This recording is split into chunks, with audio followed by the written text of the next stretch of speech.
नमस्कार, सातारा समाचार न्यूज चॅनलमध्ये आपले सहर्ष स्वागत आहे। कोरेगाव विधानसभा मतदारसंघात अन्न पदार्थांमधून कृत्रिम रंग हद्दपार करण्याचा एकमुखी निर्धार। आमदार महेश शिंदे यांच्या उपस्थितीत झालेल्या व्यावसायिकांच्या स्नेहसंवाद मेळाव्यात निर्णय। कोरेगाव विधानसभा मतदारसंघामध्ये अगदी तरुण वयामध्ये होणारे अकाली मृत्यू रोखण्यासाठी प्रयत्न केले जात आहेत। अन्नामध्ये कृत्रिम रंग वापरल्याने मोठ्या प्रमाणावर आरोग्याचे प्रश्न निर्माण होत असून कर्करोग आणि हृदयरोग आदी जीवघेण्या रोगांचा प्रवेश शरीरात होत आहे। हे रोखण्यासाठी अन्न क्षेत्राशी व्यवसायाच्या मार्गाने निगडीत असणाऱ्या सर्वांनी पुढाकार घ्यावा आणि कृत्रिम रंगाचा वापर न करण्याचा निर्धार करावा।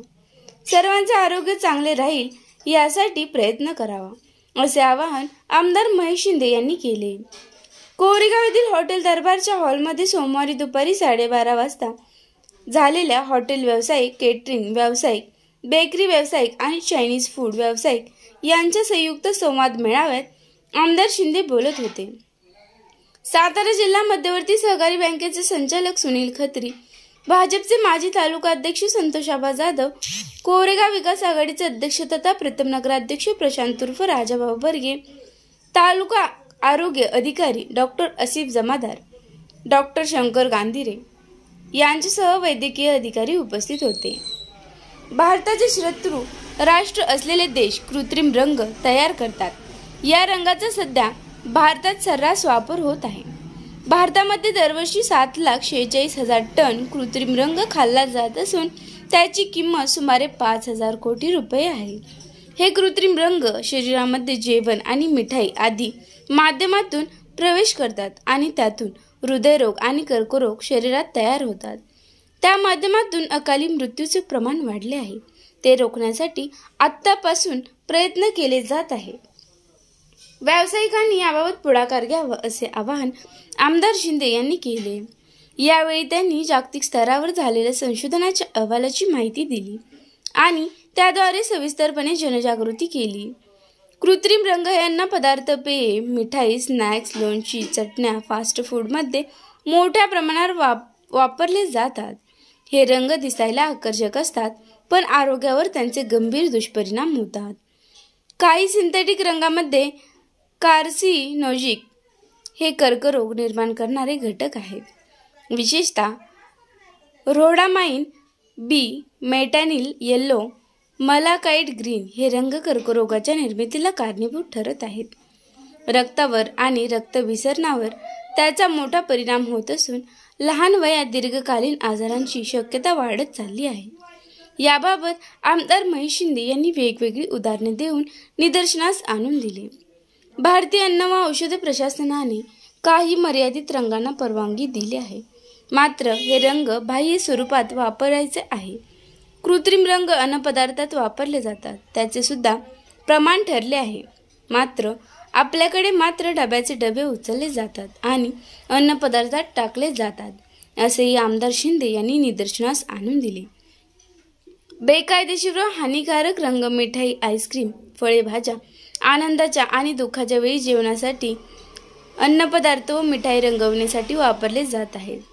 कृत्रिम रंग तात्पुरते पदार्थ आकर्षक दिसतात, पण दीर्घकाळ सेवन केल्यास ते पचनसंस्था, लिव्हर, श्वसन संस्था, रक्त, मेंदू, अगदी कर्करोगासारख्या आजारांना कारणीभूत ठरतात, असेही आमदार शिंदे यांनी स्पष्ट केले। अन्नपदार्थ तयार करत असताना व्यावसायिकांनी शक्यतो नैसर्गिक रंग हळद, बीट, पालक, केशर, कोथिंबीर, पुदिना वापरणे आरोग्यास सुरक्षित आहे। याबाबत व्यावसायिकांनी विचार करावा आणि पुढाकार घ्यावा, जेणेकरून कोरेगाव मतदारसंघातील सर्वसामान्य जनतेचे आरोग्य चांगले राहील, कोणाचाही अकाली मृत्यू होणार नाही, असा विश्वास आमदार शिंदे यांनी व्यक्त केला। सोनेरी ग्रुपचे संस्थापक संतोष नलावडे यांनी स्वागत व प्रास्ताविक व सूत्रसंचालन केले। यावेळी कोरेगाव तालुका केटरिंग असोसिएशनच्या वतीने अध्यक्ष रणजित कुंभार, उपाध्यक्ष राजेंद्र मतकर, खजिनदार प्रशांत साळुंके, सचिव निलेश वाघ, सुनील घोरपडे यांच्यासह व्यावसायिकांनी आमदार महेश शिंदे व प्रशांत उर्फ राजाभाऊ बर्गे यांचा सन्मानचिन्ह देऊन विशेष सत्कार केला।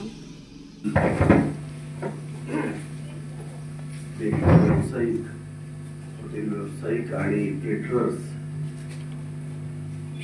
यांचा हा संवाद मेळावा या ठिकाणी संपन्न होतोय। या मेळाव्याला उपस्थित असणारे जिल्हा बँकेचे संचालक माजी मार्गदर्शक सुनील खत्री साहेब, प्रथम नगराध्यक्ष राजाभाऊ बर्गे, आमचे भाजपचे ज्येष्ठ नेते सरकारी मित्र संतोष जाधव, उपस्थित असणारे आमचे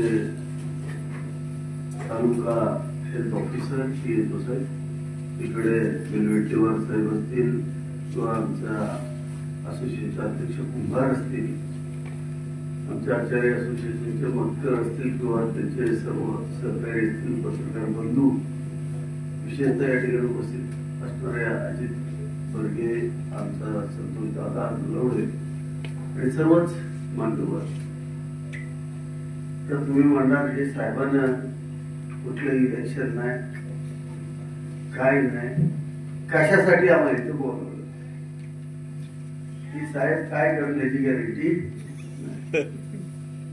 मला सगळे म्हणतात तुम्ही जाता जाता एखाद्याच्याकडे बघितलं तर त्याला वाटतंय बहुतेक इथं नक्की काय ते साहेब निवडून करणार आहे, बहुतेक रस्ता करतोय, सगळ्यांना भीती वाटते। आज तुम्हाला बोलवण्याचा उद्देश अत्यंत महत्वाचा। आपली संस्कृती महान संस्कृती आहे आणि त्या महान संस्कृतीतला एक महत्वाचा घटक म्हणून तुम्हाला मी या ठिकाणी बोलवलं। कुठल्याही व्यक्तीला कुठल्या जातीचा धर्माचा असू द्या, कोणी असू द्या, हिंदू असो, मुस्लिम असो, ख्रिश्चन असो, ईसाई असो, कोणी असो, ज्याला आनंद झाला की पहिल्यांदा तो काय करतो, स्वतः खात नाही, पुढच्याला गोड खायला। बघा किती चांगलं महान संस्कृती आहे। पुढच्याचं तोंड गोड करणं, त्याला मिठाई देणं, ही आपली परंपरा आहे। परंतु दुसरी एक परंपरा, घरामध्ये शुभ कार्य असेल तर लोकांना जेवायला घालतात, पोटात अन्न दिलं की आपल्याला पुण्य मिळतं असं आपण म्हणतो। अन्न हे पूर्ण ब्रह्म आहे, हे शरीर हे त्या ब्रह्मापासून सूक्ष्म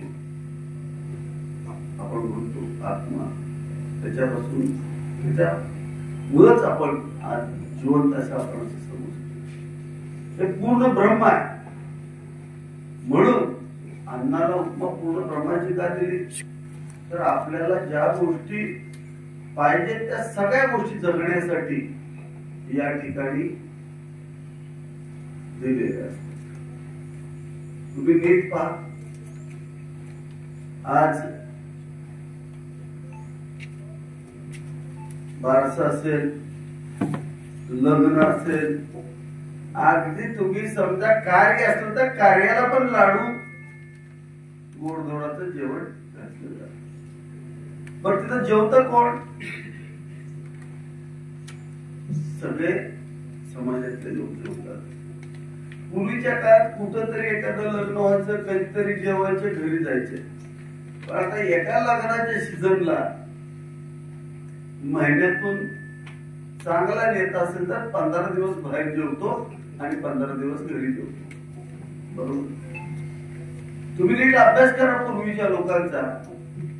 तुमचे आजोबा पणजोबा किती वर्ष जगले, 100 वर्ष जगले। आता माणूस हा बायकोच्या हातात राहिला नाही, ते घरच्या स्वयंपाकावर जगत नाही, तुमच्या हातात आलाय, लक्षात घ्या। म्हणून तुम्हाला इथं मी बोलवलं।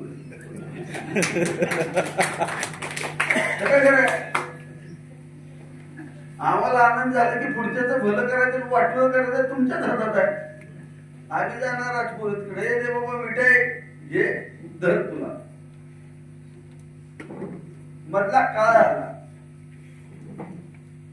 अन्न पदार्थ पूर्वीच्या काळामध्ये हे व्यंजन शास्त्र आहे। अन्न पदार्थ म्हणजे व्यंजन शास्त्र आहे,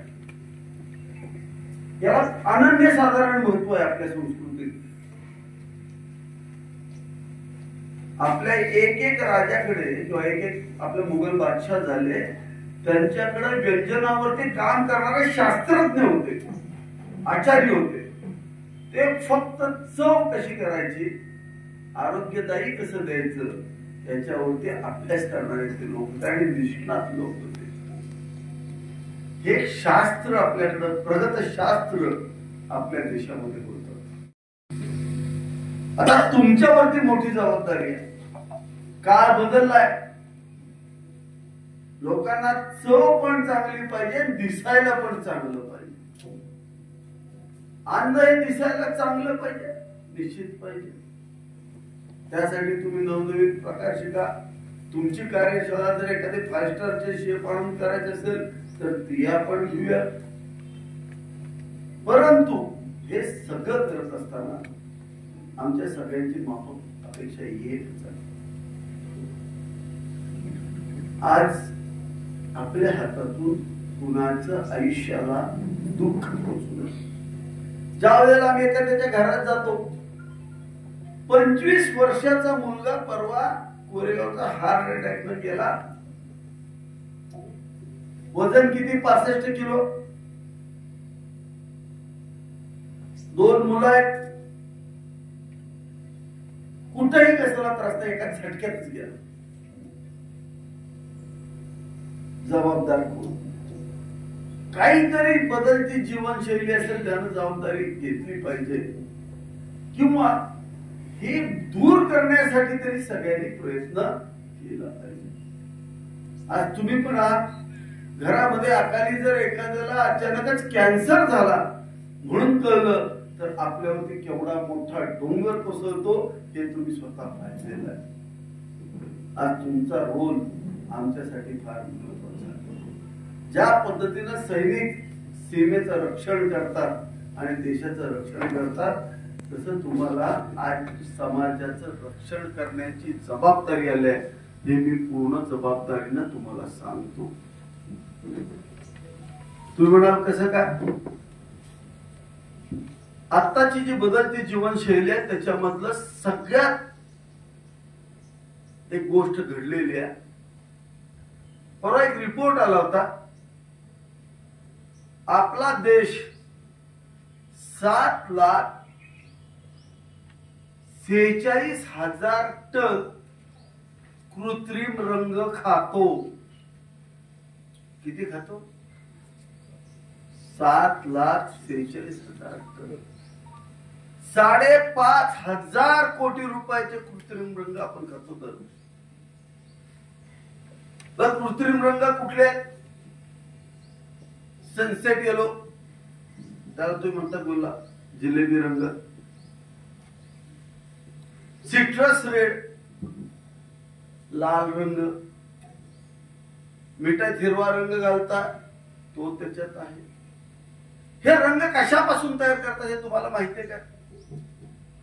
पायनॅपल शिरा कशापासून तयार करतात? हे सगळे रंग डांबरापासून तयार केले जातात. त्याला म्हणतात टार बेस्ड, ॲझोडाइज. काय म्हणतात? फिनेल आहे ना, फिनेल साफसफाई सांडाची करतो त्याच्यापासूनही तयार केले जातात. त्याला म्हणतात ॲझोडाइज. ज्याला आपण खातो त्याला आपल्या तोंडामध्ये ते रंग विघटन करण्यासाठीची एक बॅक्टेरिया असते, त्याला म्हणतात ॲझोरिडक्टेज बॅक्टेरिया म्हणतात. ते आपल्या तोंडामध्ये. मी जे बोलतो ते रेकॉर्ड होतंय, हे तुम्ही तुमच्या डेंटिस्टला विचारा. आणि ज्या वेळेला हे ॲझोडाइज आपण खातो त्यावेळेला तोंडामध्ये त्याचं विघटन होतं आणि कॅन्सरस अमाइन त्याच्यातून बाहेर पडतं, केमिकल बाहेर पडतं जे कॅन्सरस असतो. ते कॅन्सर असतं म्हणजे काय करतं? ते तिथं घर्षण करतं, काही इरिटेशन करतं आणि मग काय करतं? हिरड्या उघड्या करतं.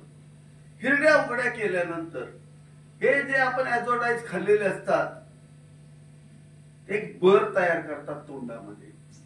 बर तयार करतात. तुम्ही रात्री कुठलाही असं एकदम बिर्याणीला मस्तपैकी कलर टाका, 1 नंबर झाला. सकाळी खाऊन उठला सकाळी की तोंडामध्ये एक बर आलेली असते, त्याला सामंता बोलतो आपण.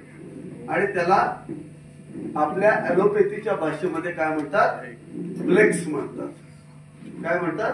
फ्लेक्स. हे फ्लेक्स कुठे तयार होतात? तोंडात. हिरड्यांच्या मार्फत ते फ्लेक्स तुमच्या रक्तात जातात। त्याचं मी तुम्हाला पूर्णपणे प्रेझेंटेशन या ठिकाणी दिलेलं आहे। हे महेश शिंदेच्या मनातलं नाहीये, हे तुम्हाला पेपर प्रेझेंटेशन साऊथ हॅम्प्टन युनिव्हर्सिटीने लंडनच्या केलेत। जगामध्ये सगळीकडे याचा रिसर्च झाला आणि हे मेडिकलच्या सगळ्या सिलेबस मध्ये इन्क्लूड केलेलं आहे।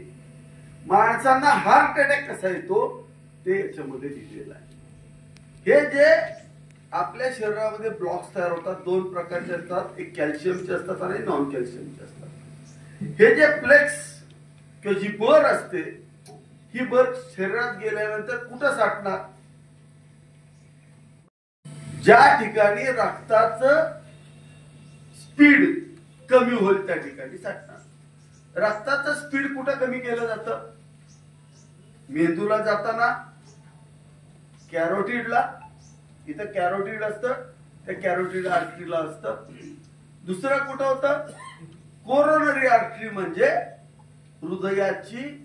हृदयाला एकदम रक्त गेलं तर हृदयाला त्रास होऊ शकतो, म्हणून तिथं पण एक आपलं असतं।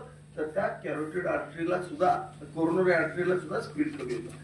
ज्या ठिकाणी रक्ताचं स्पीड कमी होतं त्या ठिकाणी हे कण साठायला सुरुवात होतात, बरोबर? आज हे आपण खाल्लेलं जे असतं ते बरच्या स्वरूपामध्ये रक्तात जातं। कुठल्याही प्रकारचं सगळे रिपोर्ट नॉर्मल असतात आणि माणूस एका झटक्यात वर जातो। हे सत्य गोष्ट। हे जे ब्लॉक्स तयार होत आहेत याचं रूट कॉज हे कृत्रिम रंग आहे आणि तुम्ही हे कुठेही बघू शकता।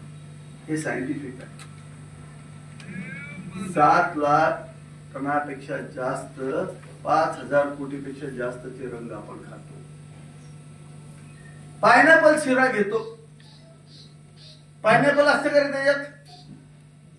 तुम्हीच सांगा, असतं का? खाऊ वाटतो म्हणे, पण तो वाईट। आपण आपल्या समाजाला काय देणार यासाठी तुम्ही अंतर्मुख झाले पाहिजे। बिर्याणीला कलर देताय तुम्ही, तो कलर देण्यापेक्षा हळदीला कलर द्या, लाल कलर द्यायचा दुसऱ्या कशानं तरी द्या, पण रंग देताना कृत्रिम रंग द्यायचे नाही, ही शपथ आज आपल्याला घ्यावी लागेल। मला अख्ख्या महाराष्ट्राचं माहित नाही, पण माझ्या मतदारसंघाचं माहिती आहे।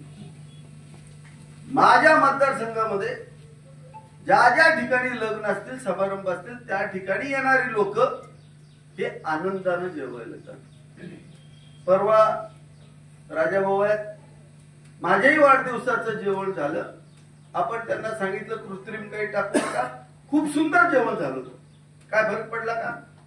काहीही फरक पडला नव्हता। माझी विनंती आहे, थोडा त्रास होईल, पण जे डब्यात रंगाचे हे फेकून द्या। मी तुम्हाला कागद दिलाय, हा कुठल्याही डेंटिस्ट टॉपच्या दाखवा। हे जर खोट असेल तर तुम्ही म्हणला तर मी गप्प बसतो, मी माफी मागतो तुमच्या। पण या हे डॉक्टर आहेत, ते सुद्धा हेच सांगतील, ते स्वतः एमबीबीएस डॉक्टर आहेत, हुशार आहेत, ते तुम्हाला ते सांगतील। माझी विनंती आहे, काही झालं तर नैसर्गिक जेवढं वापरायला देता येईल तेवढं वापरा, कुठलीही कृत्रिम गोष्ट वापरू नका। इतका भयानक प्रकार आहे। आता एक छोटी गोष्ट सांगतो तुम्हाला, आपण पिवळा कलर जो आता मंजूर केला गेला, तो रंग फळांना देण्यासाठी आहे। फळांना कुठं द्यायचे? बाहेरच्या बाजूला, मोसंबीला बाहेरनं द्यायचे, संत्र्याला बाहेर चकचक चकचक करते। आयुष्यात कुणी मोसंबीच्या झाडावरचं कधी मोसंबी एवढी चकाकताना बघितली का हो? नाही। कुठेही मोसंबी चकाकताना दाखवा, मी चॅलेंज देतो, चककतच नाही। की तिथं शेतकऱ्याच्या शेतात चककत नाही, ह्यांच्याकडे आल्यानंतर का हो चकाकते? काय त्याला एक रंग दिला जातो। पण त्यांनी म्हणलंय हा रंग कसा द्यायचे? बाहेरून, आत घ्यायला परवानगी नाही। तो जाऊ द्या. तुमचा गुलाब, तो जिलेबीचा जो रंग आहे, सनसेट येलो कलर म्हणतात, तो किती टाकायचे रे कायद्यातून माहिती आहे तुम्हाला? 2 ppm, पार्ट पर मिलियन, म्हणजे 100 किलोला 0.1 ग्रॅम किंवा 0.01 ग्रॅम. किती? 0.1 ग्रॅम. आपण किती टाकतो? ओके, कमी पडला अजून एक टाक. थट्ट दिसलं पाहिजे. परंतु याच्या पाठीमागे केवढं मोठं सायन्स आहे बघा तुम्ही. हे सगळे रंग आपल्या चतुर्राष्ट्राकडून येतात, आपल्याला दिले जातात. आज माणसं वर चाललेली आहेत. आपलं व्यंजनशास्त्र एवढं प्रगल्भ होतं की एखाद्याचे आजार बरे करण्याची शक्ती आपल्या व्यंजनशास्त्रात आहे. बघा तुम्ही, तुम्हाला सर्दी झाली तर आहे काय द्यायची? माडगं द्यायची का? ही सर्दी बरी व्हायची. हे व्यंजनशास्त्राचं यश आहे, लक्षात घ्या. आणि व्यंजनशास्त्रातले तुम्ही सगळे पंडित म्हणून इथं बसलाय. आज तुमच्यावरती सगळं अवलंबून आहे. इथे जेवढे सगळे कुक बसलेत, आचारी बसलेत, त्यांनी याची मेहरबानी करून इथनं पुढं हे जे रंग टाकतो त्याला पर्याय घ्या आणि कामाला लागा. मोसंबीचा ज्यूस काढताना तो बाहेरचा पिवळा कलर आत जाणार नाही ज्यूस मध्ये, तेवढं बघा, कारण तो भयानक वाईट आहे. इथनं पुढं कृत्रिम रंग आपल्या मतदारसंघात कृपा करून वापरू नका. कारण तुमच्याकडे जेवायला आपल्याच मतदारसंघातले आपली पोरण बायका सुद्धा दुसऱ्या लग्नात तुमच्याच हातचं खाऊन येते. तुम्हाला माहिती, दोस्ताच्या हातचं खाऊन येते. त्यामुळे हे सगळं बंद झालं पाहिजे. काही अडचण येणार नाही आणि त्याला काय फरक पडणार नाही. त्यामुळं एवढीच मानसिकता ठेवा. तुम्हाला सगळे मी पेपर दिलेले आहेत, त्याचा अभ्यास करा. जरा इंग्लिश मध्ये ते आमचा मला वेळच मिळाला नाही. सकाळपासून लोक भरपूर असतात. एक मराठीत तुम्हाला अनुवाद करून मी देतो. दुसरी महत्वाची गोष्ट म्हणजे ज्या ठिकाणी गॅसचा डायरेक्ट अन्नाशी संबंध येतो, बेकरीतल्या लोकांना फार महत्वाचा आहे. गॅसचा डायरेक्ट अन्नाशी संबंध येतो, त्या ठिकाणी कॅन्सर चालू होतात. कारण आमचा जो गॅस आहे हा प्रोपेन किंवा मिथेन आहे, ज्याच्यामध्ये हायड्रोजन सल्फाइड घातलेला आहे. हे जे सल्फर आहे हे जाळल्यानंतर त्याचे सल्फेट्स तयार होतात. बेकिंगला आपण गॅस लावतो त्यावेळेला फार त्रास होऊ शकतो. पूर्वीच्या काळामध्ये कोळशामध्ये बेकिंग करायचो आपण, चांगल्या भट्ट्या होत्या. तर ते इलेक्ट्रिकच्या करा ना, इलेक्ट्रिकच्या केल्या तरी चालू शकतात. सोलारच्या लावा प्लेट. तुम्हाला काय मदत लागली मी मदत करतो. तुम्हाला सांगा मला काय मदत करायची सर. बघा इलेक्शनला पण आपण शेगड्या सगळ्यांना दिल्या, तुम्ही मागाल तर गोष्टी द्यायची माझी तयारी आहे. पण आरोग्यदायी अन्न आपल्याला खायला घालावं लागेल. लोक म्हणतात मैदा खाऊ नका, हे खाऊ नका. खाण्यावरती बऱ्याच गोष्टी नाहीयेत, लक्षात घ्या. काय खावं काय नाही. ज्या आपण कृत्रिम गोष्टी घालतोय किंवा जे गॅस डायरेक्टली करतोय. आज बघा सगळ्या सरकारने पण ऍडव्हर्टाईज चालू केलंय की डायरेक्ट गॅसवरती तुम्ही आता चपाती भाजू नका. आता बोलायला लागलेत ना सगळे. मी ज्या वेळेला सुरुवात केली त्याच्यानंतर सगळे बोलायला लागले. या दोन गोष्टी तुम्ही टाळा. जर तुम्हाला पुलके करून द्यायचे ते एखाद्या लग्नात, तुम्ही थोडासा त्रास करून इलेक्ट्रिकच्या शेगडीवरती नवीन प्रकारचे कोळसे मिळतात, माहितीये तुम्हाला. ते कोळसे ठेवायचे, त्याच्यावरती द्यायचं. चव पण चांगली लागते आणि सगळंच व्यवस्थित. तुम्ही तुमच्यात काय बदल घडवायचे ते घडवा. पण आपल्या मतदारसंघामध्ये अकाली मृत्यू टाळण्यासाठी जे जे काय उपाय करता येतील ते उपाययोजना आज आपण करतोय. त्याचा भाग आणि त्याचा प्रमुख योद्धा म्हणून मी तुमच्याकडे पाहतोय. तुम्ही या गोष्टी करा. पुढची एक गोष्ट तेलाच्या बाबतीत, तेल टाकतोय, डालडा टाकतोय. तुम्ही जर एक तेलाचा अख्खा डबा टाकत असाल तर तुम्ही अर्धा तेलाचा डबा टाका, पण घाण्याचंच तेल शेंगाचं मागवा. तुम्ही त्याला 3000 रुपये त्याचं बजेट असेल, त्या 3000 रुपये मध्येच पण घाण्याच्या तेलामध्ये करा. शक्यतो कपाशीचं तेल असणाऱ्या कुठलीही गोष्टी करू. परवा एक जाहिरात होती, गाईचं देशी तूप, देशी गाईचं तूप नाही, गाईचं देशी तूप. किती रुपये रे किंमत त्याची किलोला? 750 रुपये किलो. तूप किती रुपये किलो ना? 750. बघा तुम्ही, 1 किलो तूप तयार करायला किती लिटर दूध लागतं? 30 लिटर. चेक करा तुम्ही, बरोबर आहे का? 1 किलो तुपाला 30 लिटर दूध लागतं. 30 लिटर दुधापासून 1 किलो तूप. देशी गायच्या दुधाचा दर आता किमान 120 रुपये, 100-120 रुपये, बरोबर? 3000 रुपयाचं दूध, 3600 रुपयाचं दूध घेऊन 750 ला देणारे महाभाग आपल्याला शोधले पाहिजे किलोला. दूधच कितीचं लागलं? 3600 रुपये. मग 4500 रुपये, 4000 रुपयाच्या खालचं कोणीही तूप विकत असेल, ते देशी गायचं तूप आहे का? हे तुम्ही लक्षात घेतलं पाहिजे. त्यामुळं तुम्हाला काय द्यायचंय याचा अभ्यास करा. माझं मत आहे, तुम्ही त्या कुटुंबाला समजावून सांगण्याचा प्रयत्न करा. तुम्ही सांगितलं बाबा हे घातलं तर माणसं मरू शकतात, अटॅक येऊ शकतो. मला नाही वाटत कुठला एखादा म्हणेल की असं असं चुकीचं होतंय म्हणून.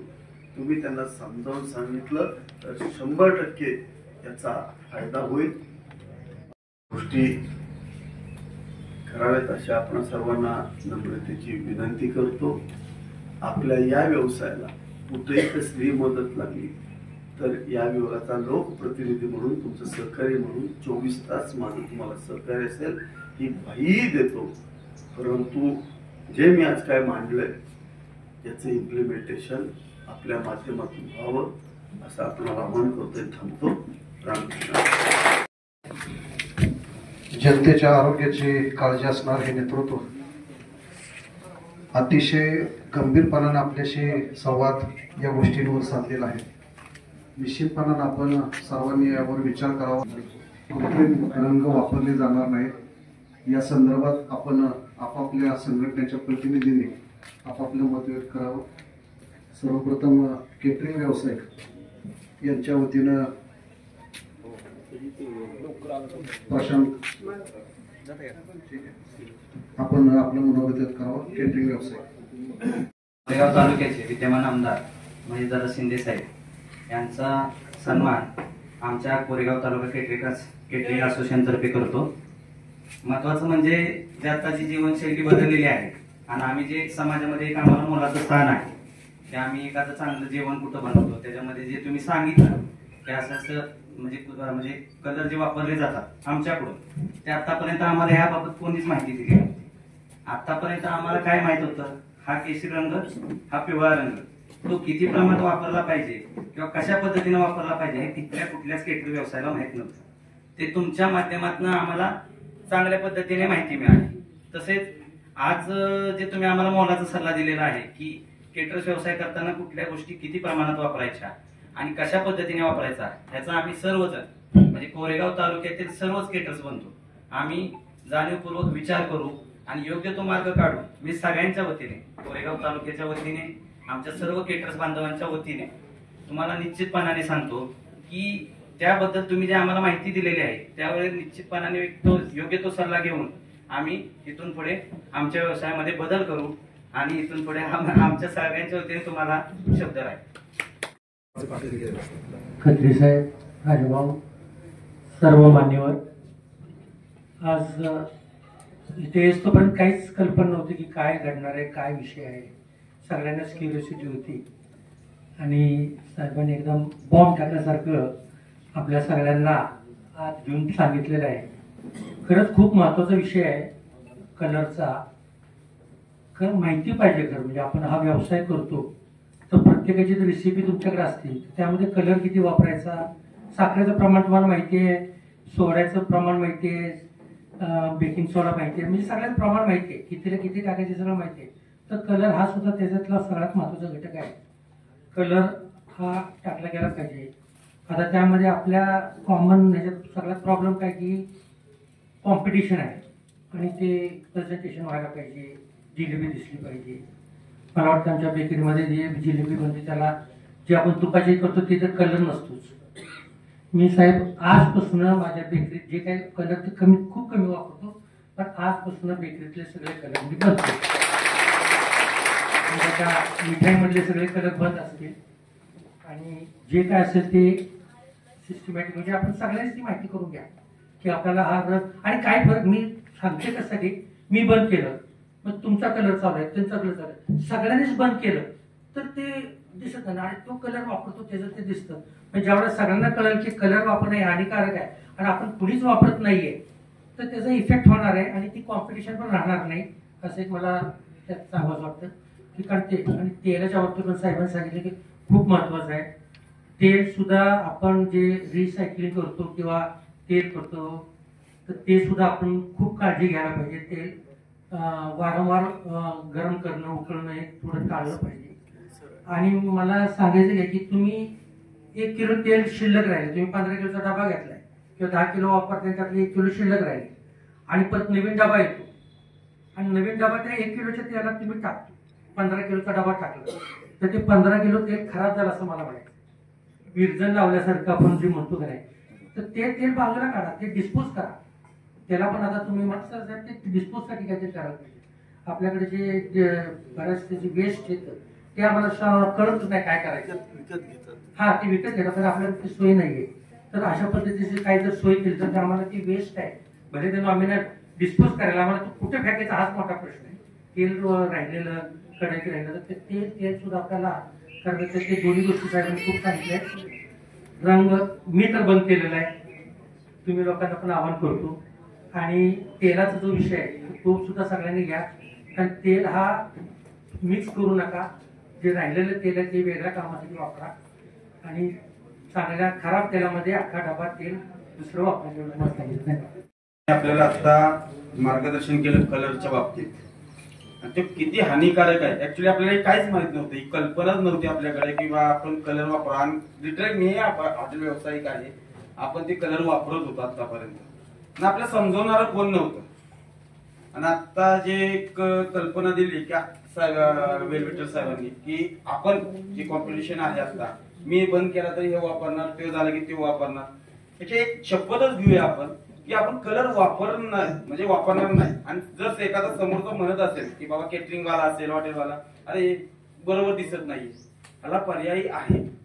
आपण हिरवा कलर चटणीमध्ये टाकतो. आज मी स्वतः चटणी बनवतो ते हिरवा, तर कोथिंबीर जास्त वापरूया, पुदिना वापरूया जास्त, हा पालक मध्ये वापरूया. त्यात एक म्हणजे ही बी आरोग्यासाठी ते चांगलंही राहील. आणि खरं गिरायकाला पटवून सांगूया, थोडा त्रास होईल आपल्याला. जास्त करून हॉटेलपेक्षा मिठाई व्यवसायात जास्त कलर वापरला जातो, परत केटरिंग मध्ये. आणि खरंच आपण हे साहेबांचे एक शब्द देऊया सगळ्यांनी मिळून की आता आजपासून आपण कलर हा वापरला नाही आणि शपथ घेऊया असं मला वाटतं. बरोबर खरंच आम्ही तुम्हाला एक शब्द देतो सगळ्यांच्या वतीनं की आजपासून आम्ही कलर वापरणार नाही. आणि जो एक समोरच्या आपल्या गिरायकांनाही आपण ते पटवून सांगू की आपल्या शरीरासाठी ते किती हानिकारक आहे. काय थोडा त्रास होईल, जास्त नाही, 6 महिने त्रास होईल, पण एकदा जर सगळ्यांना कळालं की नाहीच कुठे कलर वापरला जातो, शेवटी ते गिरायक येणारच आहे आपल्याकडे. ते 2 शब्द सांगतो आणि तुम्हाला गवाही देतो की आजपासून आम्ही कलर घेतो. केटरिंग व्यवसाय असोसिएशन कोरेगाव तालुका केटरिंग